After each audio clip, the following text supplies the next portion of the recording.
The unique thing about place branding and dealing with a physical environment is it's an experience that people literally carry, they walk into, they are participating in physically, and they see, smell, look at things in a navigated world that is based on not just a building or, say, a shopping complex, but the world around that. And all the reactions that you get from that intuitively are going to guide you to a pleasant experience or one that feels like, why am I here? Hi, everyone, and welcome to the Main Street AI podcast. I'm really excited for today's conversation. I'm joined by Stephen Donaldson, co-founder and principal of RadiantBrands, a strategic marketing and creative agency based in San Francisco's Bay Area with offices in San Francisco, Los Angeles, and New York. Stephen describes himself as the brand strategist and big picture guy. RadiantBrands specializes in something most agencies never touch: urban development and destination branding, helping cities, investors, developers, and urban centers maximize value through insight-driven strategy and behavioral marketing. Their client list includes Dolby, UC Berkeley, Signature Development Group, the Swig Company, and a range of commercial real estate developers building the next generation of urban spaces. Stephen has a degree in urban studies and economics from San Francisco State University, which might be the most perfectly aligned education to career path I've seen. Let's dive in. All right, so Stephen, great to have you on board, and you've positioned RadiantBrands at the intersection of business strategy and creative thinking. But it sounds like your real niche is urban development and destination branding. So that's marketing where the product is a place, so the building, the neighborhood, a waterfront, a whole urban center. How is branding a place fundamentally different from branding a product or a company? And what do most developers get wrong when they try and do that themselves? That's a great question, Stephen. The unique thing about place branding and dealing with a physical environment is it's an experience that people literally carry, they walk into, they are participating in physically, and they see, smell, look at things in a navigated world that is based on not just a building or, say, a shopping complex, but the world around that. And all the reactions that you get from that intuitively are going to guide you to a pleasant experience or one that feels like, why am I here? And so the issue with developers that I feel like many times they miss is they just assume that they can build a building or a development with some general concepts around the environment around them, without looking in detail at how how do they define their perceived audience or the tenancy of the building, and what makes it unique for those tenants to want to live there. And doing that research and pulling that together and looking at other competitive and places to live or work in that area can dramatically affect how you position your assets. And so doing that branding work can change the language you use, can define how you name a building, or even design some of the units, or in a retail space, how you look at the retailers you bring in. So those are some of the factors that go into that, as opposed to a physical product, which is somewhat personal, but you can have. But you also share, one more thing I'll mention, is you share a place with others. So if you see other people there with you, you want to feel like you're in an environment you feel comfortable in, and you're all sharing that experience simultaneously. And it drives sort of that participation level. Yeah, that it's very, very interesting. Just as an aside, a business partner of mine wound up, long story, but he wound up becoming the CEO of a legacy brand, retail brand. And this was something that, as he and I would chat about everything he was working on, he was basically like a turnaround artist that stepped in as a CEO and did successfully turn this legacy brand around. But these were some of the conversations along these same lines that he found very fascinating, and it was fascinating to listen to. So your approach leads with what you call targeted behavioral marketing. So the idea that what people believe, who they trust, who they connect with is what motivates their actions, whether that's B2B or consumer. So in the commercial real estate world, you're trying to get investors, tenants, communities to feel something about a place that might not even be built yet. How do you apply behavioral marketing to a product that's literally under construction? Again, another great question. The way we like to work with it, in particular when we work with the developers, so developers, they're going to institutions that are funding their development. And any lender is going to be mitigating risk, looking at, the return they get. So they tend to want to do things that seem predictable. And what we've added to this for some developers in terms of doing presentations to funders and to their marketing strategy is we dive into looking at, the personas that would define visitors or tenancy in an area. And like, we'll even break it down to, you know, what level of education, what has motivated them to go to this place versus this, what kind of food do they eat, what kind of car might they drive, so that we have a sense of who they are. Because in branding something, there's signals that appear for people that make them go, oh yeah, I fit here. This is where I go. So this is what we try to build for the developers prior to building a project or developing it. And then that becomes part of the strategy for both funding it and even to some extent included in the design of the building. We like to collaborate with architects in what they're coming up with because as they design the physical space, they're also thinking of a persona or personas that'll be there. So the more you can define that and adjust it as you go, the better you're going to attract people that really fit there. Yeah, it's very interesting. The Miro case study is also interesting. I was reading you transformed the office space for BGO, and then with the Caspian, you branded luxury shoreline housing.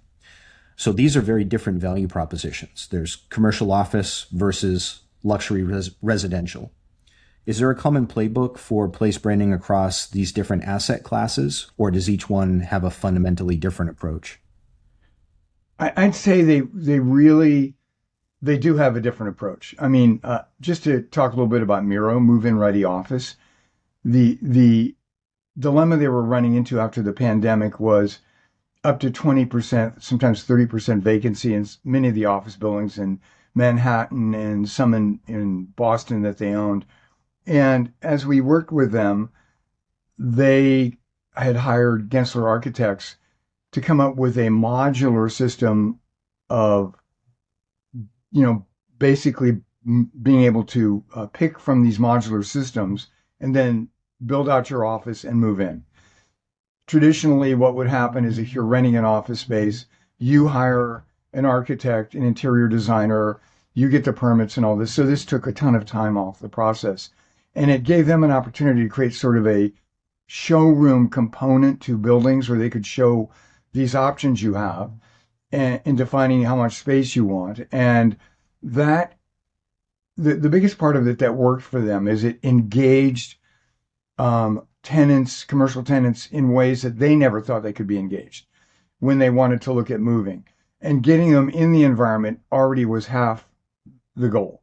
Now, I guess the similarity between that and Caspian was when the Caspian was positioned, it's a very unique development right on the waterfront.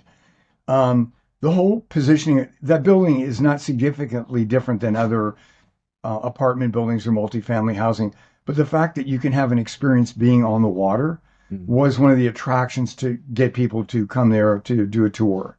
And so that's where the marketing campaign and the branding came from around that. And it was definitely targeting a 25 to 30 year old, 35-year old, young workers who wanted to be in a city, but in a unique environment. And so that's where we came up with that campaign. One is more living, one was looking at office options, but the idea is looking at the business model that each developer in each category is looking at. What is their goal and how can we integrate a creative approach to attract those that most would desire what they're creating. You also wrote a piece about cryptic AI billboards popping up around San Francisco. The ones from Anthropic, OpenAI, and all the AI companies competing for attention in the city. So as somebody who's been watching the Bay Area branding and marketing evolve for years, What do you think those billboards tell you about how AI companies are thinking about brand, and what does it signal for the broader marketing industry and where it's headed? That is an excellent question. That piece was, as you could tell when you read it, a bit tongue in cheek. It was Yeah. intentional because these billboards I was noticing as I was driving from the airport to the city and then just around town, I went suddenly hit me that they were not communicating anything that an average person would know.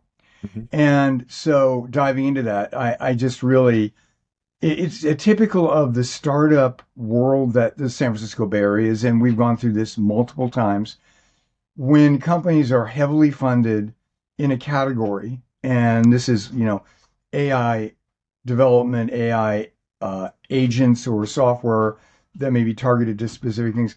They're really talking to the funders and the other AI companies, and they're saying we're here and we are here, and to enterprise companies. So what's interesting is this is bringing a ton of investment in. I mean, we're in hundreds of billions of dollars into some of these companies at all levels. And both Anthropic and OpenAI will be going public before the end of the year, which will also have a dramatic effect. Um, for the average person, and even, in my company and in the creative agency world, how we use AI is highly refined and detailed around what we need to be more successful in having information, knowledge, or strategies. So, just turning it into that, what we've been doing, and two people on my team, is developing agents that can really pull together information and strategies that we can test for A and B testing to see if they work. And it works way quicker to pull in things from AI tools that you refine and build, and then look at them, not just use them. Carefully look at them and see if they're working for you. And out of that, we're learning more about things around us. And it changes literally daily. I get concerned for marketers who use already are doing targeted marketing of all kinds, who are using AI tools, who are basically just customizing outreach at a very refined level in a mass marketing way that, again, still isn't relevant to most of the recipients, but it's cheaper so they can do it at a higher volume. Mhm. And I worry about that because we all get overwhelmed by people trying to engage us for some conversation that's not necessarily needed at this time. So that part of AI in marketing is somewhat concerning. Um, the part I don't want to lose is the creative inspiration that individuals can bring in and insights that evolve beyond what AI is doing. And that's the challenge I'm thinking about all the time. Right. Yeah. And you just actually answered my follow up question with that answer because uh, how AI fits into your business design and strategy is exactly where I was going to go next. So that was great. Yeah, I'll add You're one more thing to that. We perfect. had a little debate here because we prototype things using AI for design to Hmm. see different directions. And one of my members of my design team doesn't like it. The other one just wants to jump in and then alter it. So what it's doing is giving us ideas we didn't have. And that's good. It doesn't mean we go with them. But you have to always be open to new ways of thinking. Yeah, absolutely. And it is, if it's, especially if it's well trained, given the proper Yes, parameters, it can really come up with some fantastic angles that you may not have considered. exactly. Your education is in urban studies and economics, not usually the typical path into an advertising agency, but clearly shapes how you think about the work. So, for somebody listening who's maybe considering building a niche agency like yours, what does your path teach about the value of domain expertise versus learning marketing first?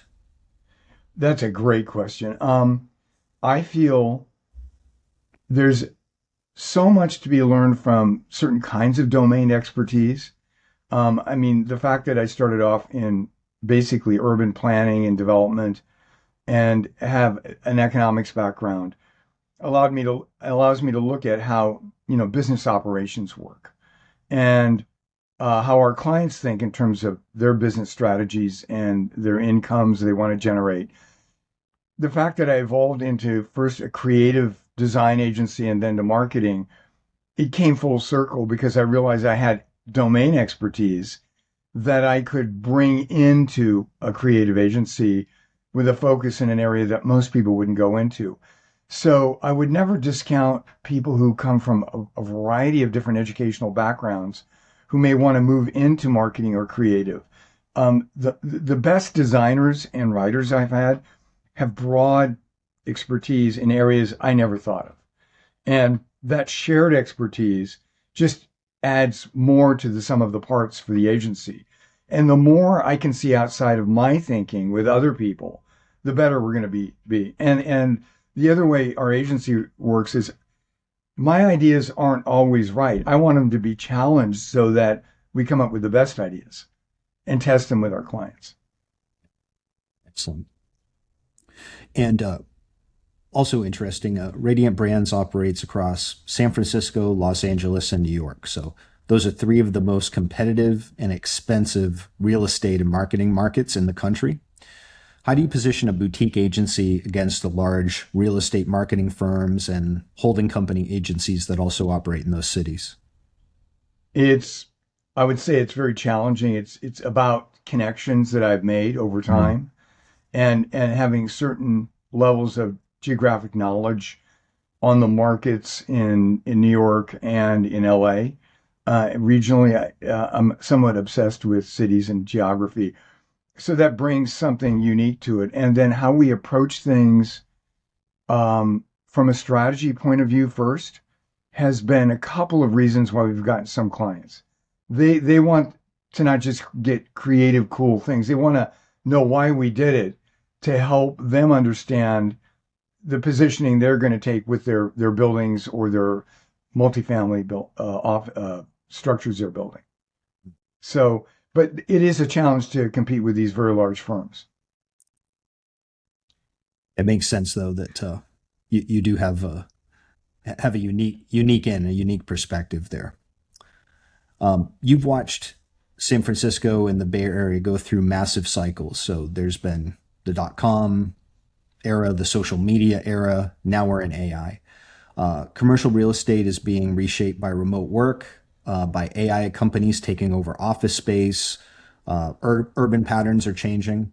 So if you were to fast forward 2 to 3 years, what does urban development branding look like? And what does the agency that serves that market need to be able to do? Good question.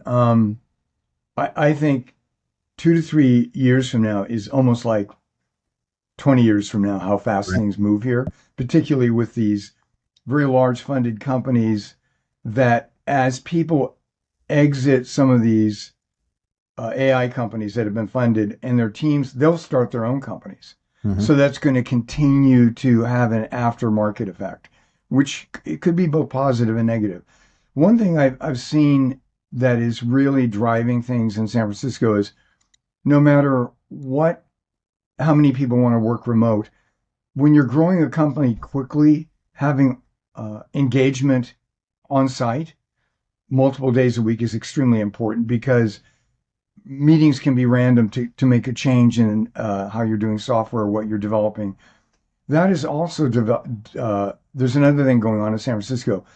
As office buildings come back and start getting filled, the owners are really coming up with hospitality models where the buildings are curated much more at a level of high quality with more amenities. And that's driving more restaurants and more downtown things to go to and to be around. And I'm seeing there's a whole new level of urbanism around eating out, being out in a retail environment, being near your work that is starting to really happen. This is what's driving the apartment pricing in San Francisco off the map right now because people are all moving there again. And the overflow from that is starting to happen again to Oakland, which is all in my mind will be a very positive thing. Mm-hmm. And the thing that needs to go with this is outside my domain, is creating a more publicly safe environment in the urban areas. And I think the cities are now really getting how important that is to their income, to their stability, and then that draws retailers in. And I'll just give you one example. In San Francisco, Powell and Market Street, sort of the corner hub of what used to be a huge retail district going up into Union Square. There's some serious vacancies there, but a major building on the corner that used to be the Gap, uh, main Gap store on the ground level. Barnes and Noble has just agreed to move in there and make an anchor store. And Barnes and Noble has reinvented their retail model where they're putting in restaurants, bars, bookstores. They're making it a multi-experience environment because the new CEO understands that retail is not about buying things and transactions. It's about experience. So that is going to drive a lot of new retail and marketing experiences, which will then, and then there's one more thing. There's more buildings being converted from office to residential in San Francisco. And as in Manhattan, where that's been going on like crazy, it just drives more people living near where they want to go. And I think this is a unique trend that can make for more self-sustaining, positive urban environments. So I think I'm optimistic about the future regarding that. Yeah, it's really interesting. And to see what you're mentioning, like going from product to experience, one of the obvious examples there, think about, a Bass Pro Shop, right? As opposed to just selling products online, creating this whole, kind of Disney experience around what they do for the customers. Absolutely. It's just so interesting to watch that evolution. So, Stephen, these were excellent insights today. What's the best way for people who want to find out more about what you do to reach you in the company? Well, the best way would be to, you could go to our website and make a connection. You could email me at stevend@radiantbrands.com and say you heard about what we're doing and you'd like to ask some more questions. And we're really happy to engage with people to give them our insights. If Mm-hmm. it's a good fit and we work together, that's great. But the main thing is it has to work for both our clients and us. That's the way we like to look at it. Excellent. Well, I really appreciate everything today. It was fantastic having you on. Great conversation. Thank you, Stephen.